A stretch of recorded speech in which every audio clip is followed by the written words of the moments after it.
Aloha, everyone. So I'm Mike Kalekini. I'm a representative for Puna Geothermal Venture. Just want to also echo what Aaron said about, what everyone's going through. Our place of employment, is similar. Probably live 1/3 of my life there, along with many other folks, men and women. First off, I wanted to say thank you to Talmadge Magno and Mayor Harry Kim, because we've been working very close together on this incident. And even in the past, we've done training, etc., for potential incidents. So Civil Defense have kept us updated with all of the information. As soon as they've received it from HVO, they pass that on to us. And as soon as we were made aware, we immediately implemented our emergency response plan. We looked over all of our steps, all of our procedures. And please, let me finish. And so what we did in coordination with Civil Defense, Fire, Police, and Hawaii Electric Light, because we have an obligation with the utility. We coordinated and sent out our procedures, and it was really a matter of monitoring what would happen. So once the earthquakes increased, and it was very numerous, we decided to shut down some of our equipment preemptively. We notified Civil Defense, notified HELCO. And as soon as the first cracks appeared in Leilani and on Pohoiki Road, we proactively went ahead and shut down additional equipment. And so the equipment I'm referring to is actually about the same level as where Leilani is. So this is equipment that we have, pentane, which is a hydrocarbon, which is flammable, just like propane. And so we shut that down, we de-inventoried, we moved it out of the inundation zone. And as soon as the first reports of lava was spewing, what we did next was shut down the entire plant. We informed Civil Defense, informed the mayor, informed HELCO. And so the first confirmation of lava spattering was around 4 p.m. yesterday. So we were able to take the plant offline by around 7 p.m., worked through the night, worked all day, and everything's secure. All of our geothermal wells are shut in. We've got it covered up with cinder, and we have our crews just monitoring, because the cracks are across the road from us. It's a little bit down towards Pohoiki, but it can go anywhere. So we are on heightened alert. Everything's shut in.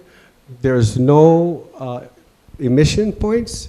And so I too wanted to share what Chief Ferreira shared. We've been receiving reports that there's been explosions and blow-ups at PGV. That is simply not the case. That's the social media, that's the fake news. But because the fissures are adjacent to us, one could easily think or suspect, because you see the plume from a distance, that, oh my gosh, it's PGV, but that's not the case.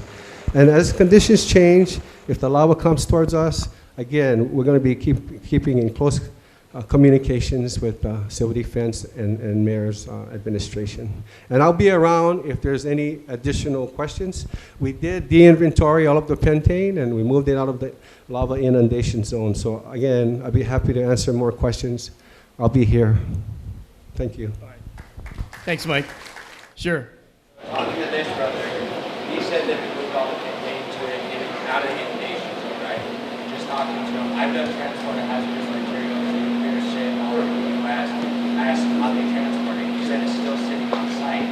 I asked him, okay, so how is that safe for our community? He said, stay out in the area. So how is that safe for our community that is still housed there in Geothermal? Well, the way I'd explain that is, if it's within the plants, they should be within the industrial guidelines for that product. That's out of my authority. But it's whoever manages their permit that. Well, he's saying that the CDC and all of you guys were well aware of what we did, but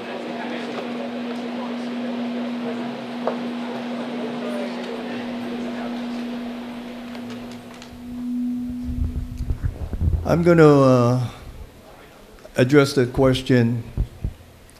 Anyone who's been here since 1980s, 90s, 2000, I know some of the emotions of the geothermal. I'll ask you to trust me on this. Let me ask you to trust me on this, sir.